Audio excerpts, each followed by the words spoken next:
2011, or the 11111 meeting of the Santa Barbara City Council Finance Committee to order. Are there any members of the public who wish to address an item that is not on today's agenda? Seeing none, we will go to item number 1. Good afternoon, members of the Finance Committee. My name is Simon Kiefer. Is this on? Okay, doesn't sound like it. I'm in the Community Development Department, and I'm here to present a request from the city's Housing Authority for a grant of $1,150,000 in agency housing set-aside funds for the acquisition of property located at 2904 State Street. The Housing Authority would be acquiring the property in order to master lease it then to a local nonprofit who would provide housing and support services to the homeless. The property is on Upper State Street, and it's just above Alamar there, and it's noted in yellow, and it's right across the street from property that the Housing Authority acquired. Oh, why can't I do this backwards? It's right here. This was 2941 State Street that the Housing Authority acquired last October. The property is improved with a motel that was built in the 1950s. It has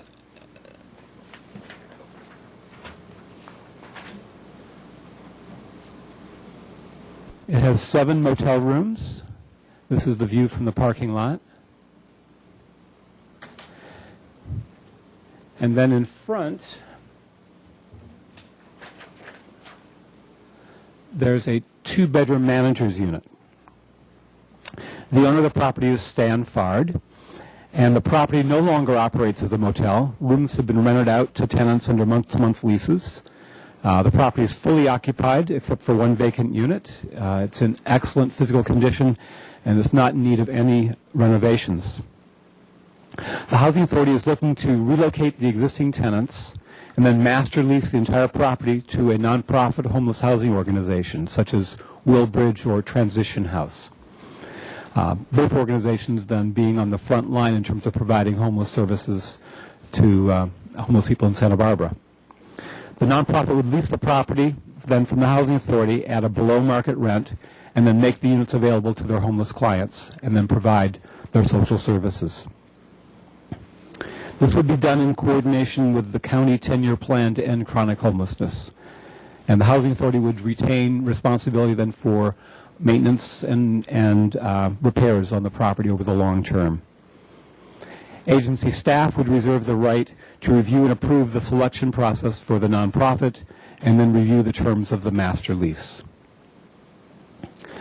The Housing Authority has negotiated a purchase price of $1,150,000, which is $50,000 less than the $1.2 million value that was recently appraised by David Jasso and Associates. The Housing Authority is seeking agency financing for the full purchase price, and we believe that a grant would be justified. Given that the planned tenancy would be homeless, there would be very little rental income and no ability to support debt service. So the grant would be secured by a deed of trust in first title position, and given the appraised value of $1.2 million, it would be fully secured. As with all affordable housing projects that are funded with city funds or redevelopment agency funds, we would be executing and recording a covenant, which would then ensure that the property would be used for affordable housing for at least 60 years. We would also execute and record a notice of affordability restrictions, and then all this would be done in a consistent manner with California redevelopment law. Still exists, yes. As it still exists. We request that the Finance Committee recommend approval of this grant to the agency board. It would be an important addition to the Housing Authority stock. It would be put into service right away and would meet the needs of the city's chronic homeless. The price is good, $1,150,000. It's about $144,000 per unit. It would cost far more in terms of time and money to produce a comparable unit. The agency has sufficient funds for this.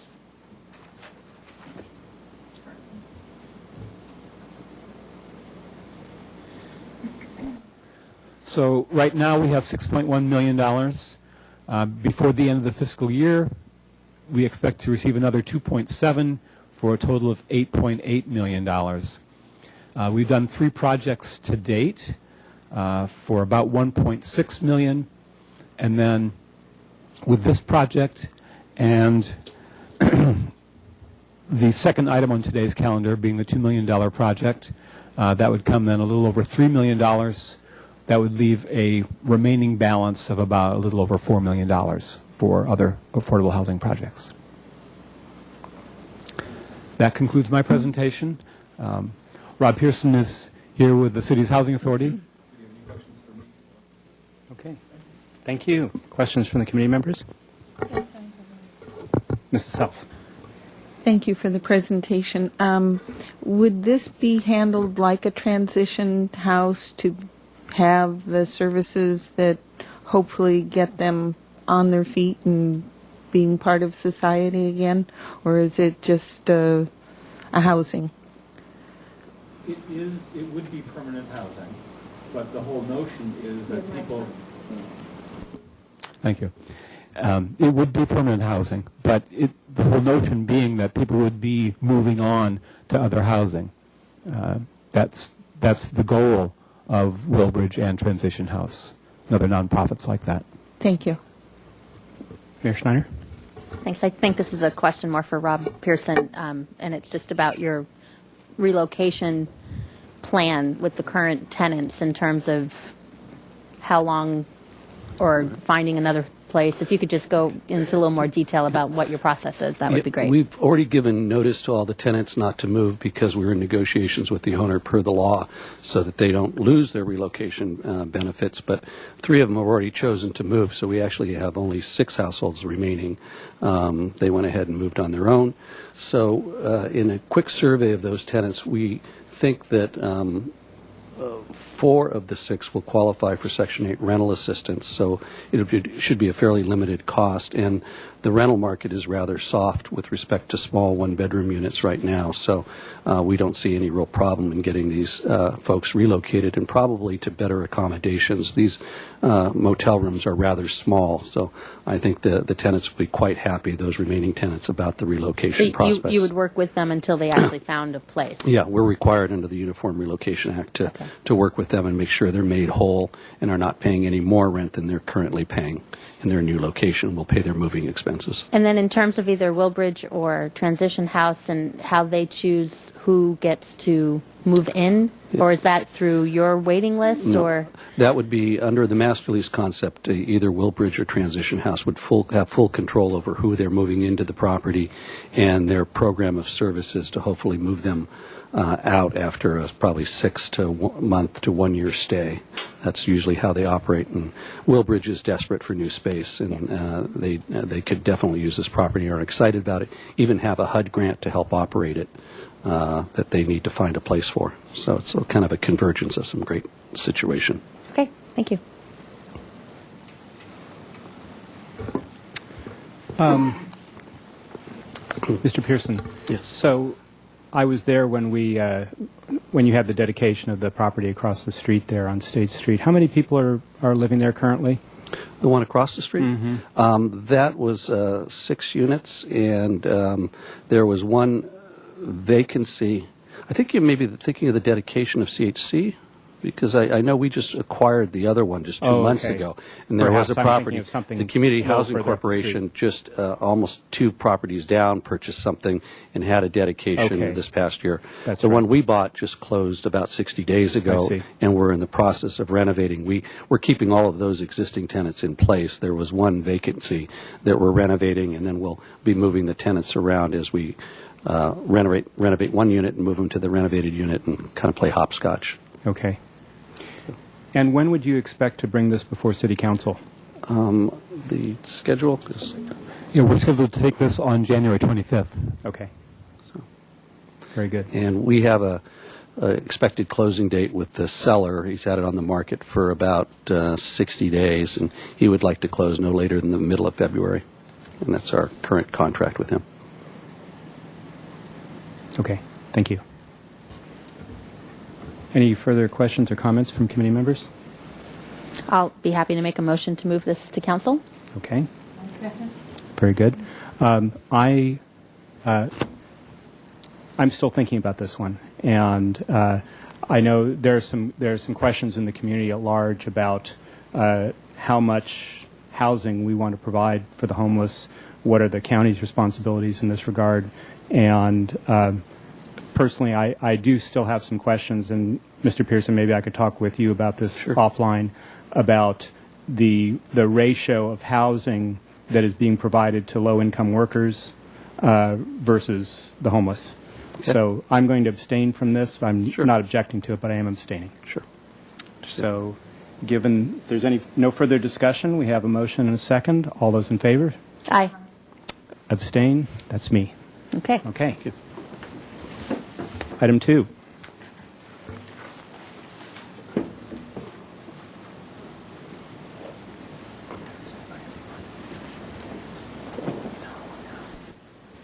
Good afternoon, members of the Finance Committee. I'm Stephen Falstish. I'm the city's Housing Program Supervisor. People's Self-Help Housing Corporation has recently identified a site to acquire and develop as their 5th low-income housing project within the city of Santa Barbara. The property consists of 3 contiguous parcels on the northeast corner of Haley and Salsapuedes.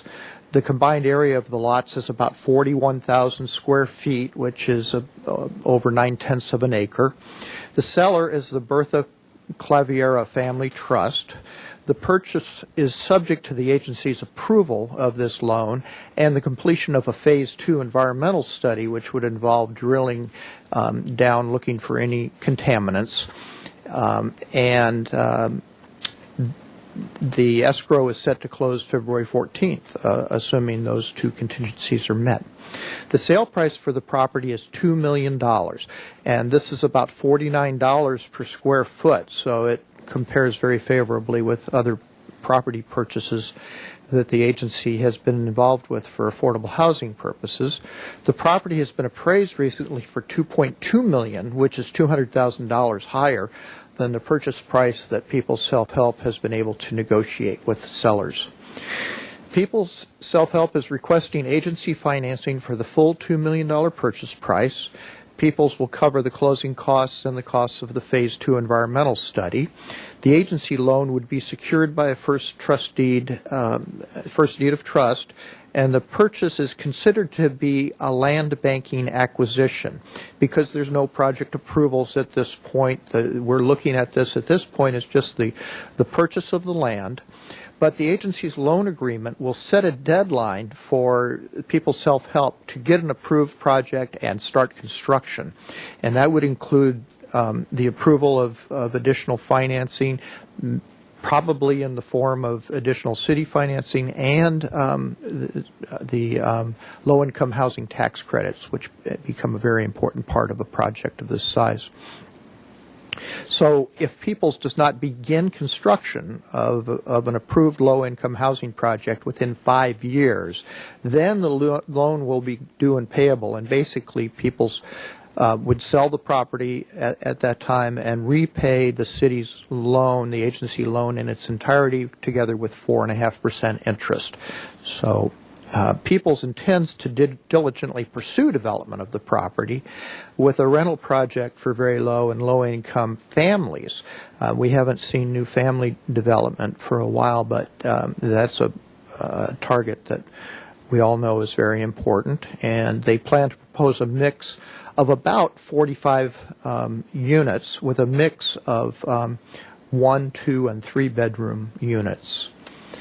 Once the project receives city development approvals, Peoples will need to obtain construction financing, and as I mentioned, also permanent financing, probably in the form of low-income housing tax credits as well as additional redevelopment agency or home funding through the city.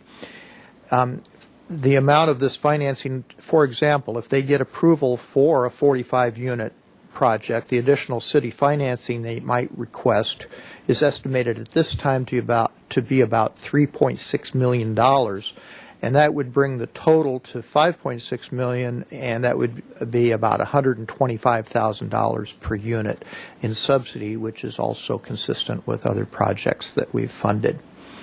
If the development review process results in fewer units, the city's per unit subsidy would likely be higher than the $125,000 because a lot of the costs would be fixed and you'd have to spread the subsidy over fewer units. So staff asked that the Finance Committee recommend to the agency board that the agency approve the requested loan. The land acquisition would be an important step toward adding much-needed affordable rental housing for families. And at a cost of $2 million, which is close to 10% below the appraised value, this land is priced well.